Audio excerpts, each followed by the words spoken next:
Hey Matt, how are you? Nicholas, nice to see you this morning. Oh, nice to see you. Hey, hopefully this worked this week. Last week, I don't know what happened. The whole thing blew up. Like the audio was inaudible and everything. I had to took it down. So let's start again. Today is the first show of season 3. We're Ah, so ha, excited. ha. Yes, it is. Don't count last week. Yeah, don't count last week. Wow. Yeah. Ready for the weekend? Labor Day weekend. This is the end of the summer. Honestly, I don't feel this way every year, but I can't wait for the fall. There's so many Oh, things going on in our world for the fall. I'm done with the summer. Get the kids back at school. Football season. I'm excited. yeah. I'm excited for not so much for fall, but I'm just I think I'm excited for fall. Pumpkin spice latte and all that. You can't. How Yeah, can you not be excited about this? weather changing, the whole thing. It's a great season. Yes. All right. Well, let's get started.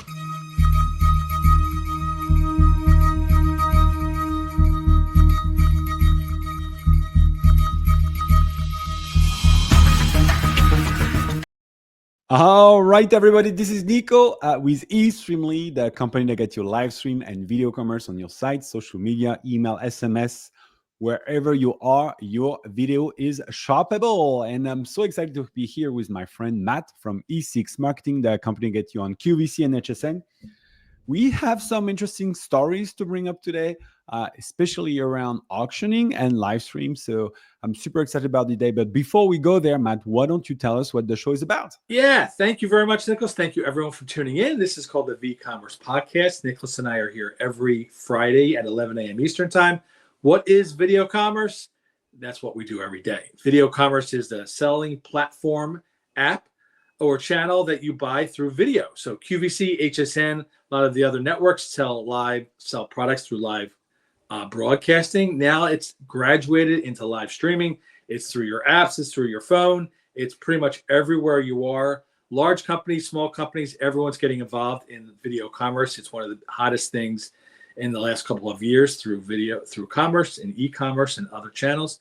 And today we're talking about something that I think is really interesting to me because these are categories that I had never thought of before or haven't thought of in a long time for live streaming and for video commerce. And that's the niche categories, niche products or unique, um, seemingly small customer bases and working through live streaming.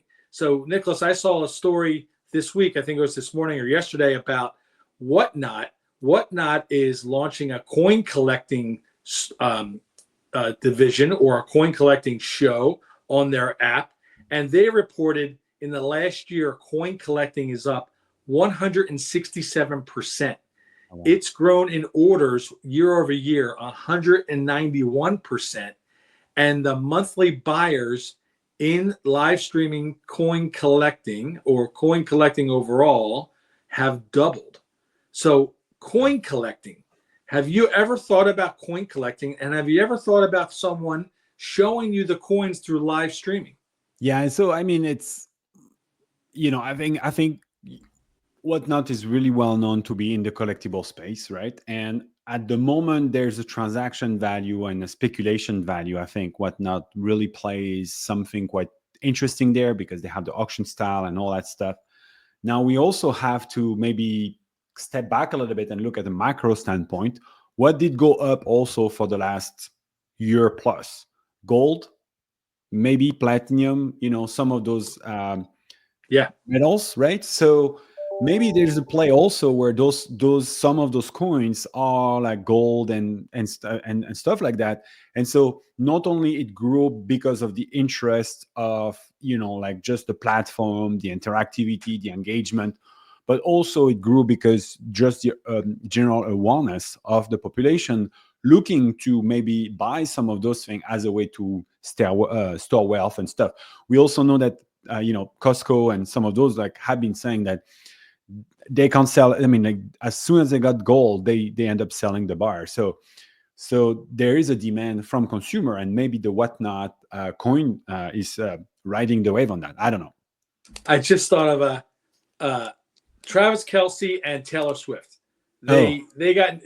I think it hit your news feed this week, right? They just got I engaged. think I've seen that somewhere. I think you saw it somewhere this week. So are they? Would they consider making a coin with the images of Taylor Swift and Kelsey on a coin? Because I think that sounds like kind of funny and maybe outrageous, but definitely down the path of where I think these 2025 coin collectors are, because Mm. I come from QVC, worked at QVC and worked through QVC for the last 30 years. Coin collecting was a huge category, and collectibles in general 25 or 20 years ago at QVC. Since it's gone away, completely away. They used to do sports collectibles, coin collectibles. They'd sell Kappa da Monte, which are kind of like figurines. They'd sell dolls. They'd sell bears, all kinds of collectibles, limited edition, 500 units made. Get one of 50 or one of 500, and it was a very, very successful category in the 90s, and it's gone away. And I don't know why exactly it's gone away, but it faded for the last 20 years. And coin collecting back then, to me, was all about history. It was World War II memorabilia. It was Civil War kind of memorabilia. It was all about history, U.S. history, and that worked. Franklin Delano Roosevelt's face on a coin, like old presidents, all that kind of thing. So now, if we're in 2025, Taylor Swift is obviously on everyone's mind this week. She just got engaged. Would they do a whole series of Taylor Swift and then Kelsey coins? Would they do any other rock band that's hot? Would they do anything that's relative to the current Whatnot customer who is 25 to 35 years old? It is very interesting. Yeah, I think there's this aspect of like, okay, well, you take a figure, you take a moment, you stamp into a coin, you create a collectible, which is kind of like what the NFT is about, right? Like if you think of it like right, the NFT is this digital moment, and then you coin it, and then it create that scarcity around it. But there's also this just the real coin, right? Like the exchange of the actual coin value itself, and the collection of those. I think it's super interesting. And I mean, honestly, you say QVC and all that no longer exists, but I just did a quick research, and there are still a bunch of TV out there that are doing coin collectible where you can still shop, right? The whole QVC format. So here we are looking at RCTV, Rare Collectible TV, home of the finest rarer coin. I've been watching it for like 10 minutes. It's live. There's 4 people watching now. So it's probably me and 2 developers and maybe the boss that had it on his TV or something. And let's be honest, right? The video, I think I watched that video twice already. So they're probably looping a minute time video into multiple times. But hey, it's still considered live. It's still considered shoppable. You got the product next to it. You can purchase it and everything. So it exists, and people are watching. Like, I mean, like maybe those 4. I mean, one is legit. I don't know. Well, it completely falls into like why wouldn't this work? Storytelling is behind collectibles. There's always a story behind it. It's a limited edition, or the coin actually tells you a story, and you capture something from the past or something from the present. It makes complete sense, but it threw me off that Whatnot was blowing this up or helping blow this up through live commerce. So now, what other niche categories are you involved in that you could get? And you've hesitated from live streaming because no one really care about this. I've got a niche customer base. I send out emails, or they're on my website. I wouldn't need live streaming or live video. It debunks that theory because it obviously works. Yeah, one of the things that has been interesting lately is eBay users that have been doing eBay lives, and one of the things that when you're on eBay live, it's auction based, and so if you have a very high end, high dollar value item, basically when you're doing an eBay live, you start it at almost like 99 cents. I think that's their pricing point, or I mean they have like different way of pricing out. You have your reserve price, and then you've got the price that's sold. But basically, eBay used to subsidize if you were actually during the stream not selling the item to the right pricing, right? So, and they also take a cut on the sale. So it's a way to protect yourself against making sure you get to that certain price, especially if like it's a $2,000, $5,000, $10,000 item. And on the other side, the excitement of the viewers, obviously those create FOMO, because obviously someone will say, hey, I bought a $5,000 stone or something and I bought it for $20, and so like people get crazy, everyone talks about it, and that's kind of create news. So it's good for eBay, it's good for the merchants, good for everyone, for the audience and everyone. But bottom line, it's also like it's not the sustainable thing. And so what I've been hearing is that certain merchants started to see that incentive that eBay is doing kind of go away, fading little by little. And now some of those items, they make great profit, but some of them items are making great loss. And that is becoming a problem. So I think it's interesting when you think about niche category, and then you think about live stream, and you think about also the auction model. The problem with the auction model is like when you're on a live, how long do you have for that auction to be off, right? I mean, when you do a live auction and you see a live auction auto, right? It's like you have 2 minutes to buy that car, right?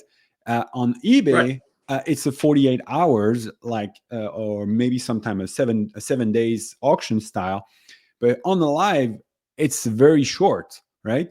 So you gotta have tons of buyer interested for your product, willing to spend that amount of money. It's a lot of condition to make that auction on a certain amount of notice workable 24/7, right? Because kind of eBay style live is like, hey, anyone can go live anytime. It's there's no like moment where those buyers are there. So it's interesting to see that those dynamics also play a game when you're thinking about going live into platform. And we know that TikTok just got into the auction style. So I haven't got any feedback on that, but like those auction style are also super interesting, and especially in the collectible space, because you kind of have to do that because that's how people purchase those products. But at the same time is like, how do you manage the reserve? How do you manage the audience? How do you manage those dynamic that needs to happen to make sure that one, you stay break even at least, and then second, it's still a great deal for those users. I just found it super fascinating, those dynamics. And to be frank, I've seen some merchant like, okay, does it still make sense for us to do auction? Like that's kind of the point that having, at least on the live stream. In the spring, early spring, I talked to a good friend of mine I used to work with that was getting involved with cars through live streaming, and he was selling cars. And your point is great, and is it an impulse purchase when you're trying to buy a car? You wouldn't think so. So you have to be already in the market. Is there a way, and you're kind of spitfiring on like different ways to manage it, but is there an invitation thing that you get invited to the live stream and then you're a part of the auction? Are you tracking their emails, and now you have their emails in your system? You can think about different ways to have the audience. So you're saying you're starting the auction during the live, but that auction end up maybe having a 2-day window, so you can still aggregate more build on it or something. Right. Is that kind of? I don't know how you do it as an impulse purchase thing. So TikTok getting involved in it. We don't have any information yet on how they're doing it, but you're showing a car auction. So these, that little video that you're showing on if you're watching on YouTube or Facebook, there's people around that car. So these people were invited, or they saw an open call kind of a thing. We're auctioning off these cars today. So there's a dedicated audience present, and it's a live auction. And what's cool, I think what's cool with the car live stream auction style is the voice of the guy, right? Like, like flying through it, right? Yeah, that's the style. I think it's exciting. I think I will, like, when I attend one of those things, I attend more for being part of the experience of the guy with the numbers and like the way he speak and all that than the auction itself. I mean, I don't care much about car, but I don't know. I just feel the atmosphere, and that feel is pretty cool. And I think what's interesting, right? It's we talk about entertainment, and I think auction are a really great tool to entertain folks. When you're doing a live stream, because obviously you've got the magic of the speaker, you've got the magic of the product, you have the fast moving aspect of it. you have the excitement of the users, and then the product are moving. So it has that dynamic. And like when we do live shopping, one of the things is like, how do you keep those people engaged? Well, hey, live auction is really interesting, but how do you manage for all the product that don't get to the price points that you need? Well, yeah, and the fear of missing out, just like limited quantities, the fear of missing out. We were only auctioning off 1 or 2 cars today. Get them while they're available, that kind of thing. I'm falling more towards the coin collectible thing, because as I thought about it after reading that article, it fits right into what live streaming is supposed to be, which is education and entertainment. So they're educating you on the coin, and it could be, as you're saying, it's made of platinum, it's made of gold, it's made of 14 karat, 24 karat, whatever the coin is made of, and then there's a story behind it, whatever the image is on the coin, both sides. Maybe it's translucent or some kind of funky thing under the light, and then you display it, and it's a piece of art for the collectible. And I only have 500 to sell. Now I've got 350 to sell. Now I'm down to my final 100 coins to sell for you today. I completely understand that, and it comes with a tag, and it says 1 of 1,000, and like that. I totally understand now how this has graduated from. This was a DRTV-esque, like, coin collecting goes back, way back. And then in my mind, it kind of faded a little bit. To your point, it still goes on through live streaming and live shopping.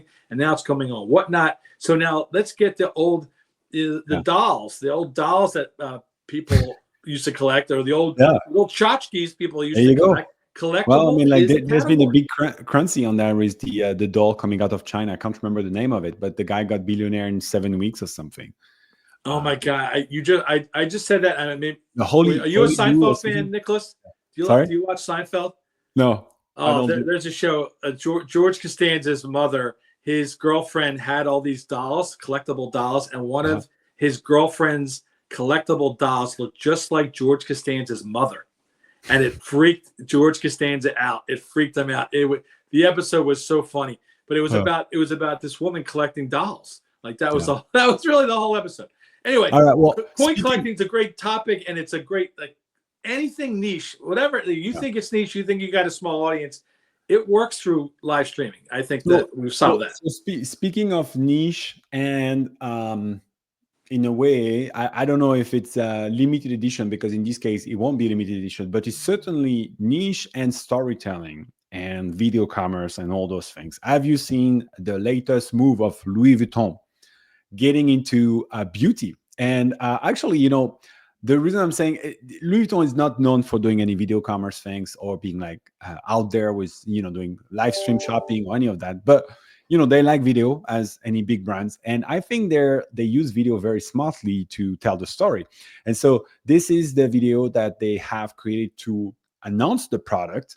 And I found it quite interesting, because you've got this mixture of, that's kind of storytelling, the Louis Vuitton spirits, the stamp, but you also see it's a powder. This is I guess one of the makeup powder, whatever. But you have like the feel of the real Louis Vuitton feel and the story of it. I found it very fascinating. It's probably niche in a sense that we're talking about under $50 lipstick. The gloss and all that is probably $220 and all that. So this is not the everyday product that you're going to find at Target or anything.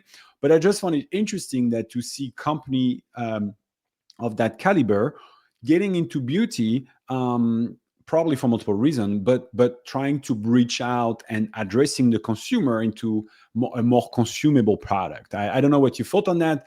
I don't know if you've seen it, and then what's the idea there? Because you've been working with Givenchy and some of those brands, so they have been doing that for a while. But what about Louis Vuitton? I think, is it like a bridge too far, or? No, it is interesting. The timing's really interesting. Just this morning, I talked to a veteran beauty consultant that's worked in the industry for 30 years, and we were talking about prestige beauty, and we were talking about the Sephoras and the Ultas and the big retailers that sell beauty. And beauty is not having a really great time in 2025. It's a struggle. It's hard.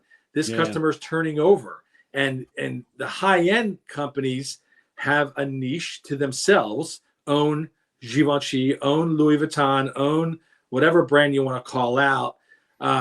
and there's a prestige to it. There's a niche to it. There's like break out that lipstick. It's got the emblem on it, the logo, Louis Vuitton. I wonder if they're pivoting away from the handbag thing. Or is this an extension to the brand, or like what's the brand story behind this? Yeah, and also is like, okay, well, you're happy to use lipstick Louis Vuitton on yourself, so you know it's Louis Vuitton. But like, if I see you, I have no clue it's Louis Vuitton, and the whole concept of Louis Vuitton is to show off that you have Louis Vuitton on you, right? So does the lipstick write down LV on your mouth or something? I mean, like, how is that dynamic gonna work, right? I mean, I found it. No, the way that works is the women gather in the bathroom. They're at a restaurant and they break out that Louis Vuitton lipstick, and then all the other women see the tube. Yeah. So you gotta have lipstick in the bathroom at the restaurant. So you gotta go out, and then you gotta showcase that you have your Louis Vuitton with you. Well, and I would obviously say, the obvious thing is like, is this quality product? Where is it getting manufactured? This is not under the Louis Vuitton umbrella until today or until now. So like, where does the product come from? What's the quality of it? All that kind of thing. There's a lot of questions about it. But to your point, the most interesting thing is they're flexing. So the handbag industry must be like everyone else. Well, Louis Vuitton, LVMH in general has been having some struggle in the luxury market with China, because China is a big place where they move a lot of volumes. Luxury volumes. So all things related. But the reality is China has been getting into some economic downturn in a way. And so they don't have as strong demand as they used to. And as a result of that, they need to probably pivot and find a way. Their stock market has not been very good for the last couple of weeks. Yeah, it is interesting to see where they're going to, how's this going to work? How they're going to pivot off of this and how they're going to grow from it. And is the brand really going to catch the attention of the U.S. consumer or the worldwide consumer? Is it going to be available in mass market? Is it going to be available in just, their own retail?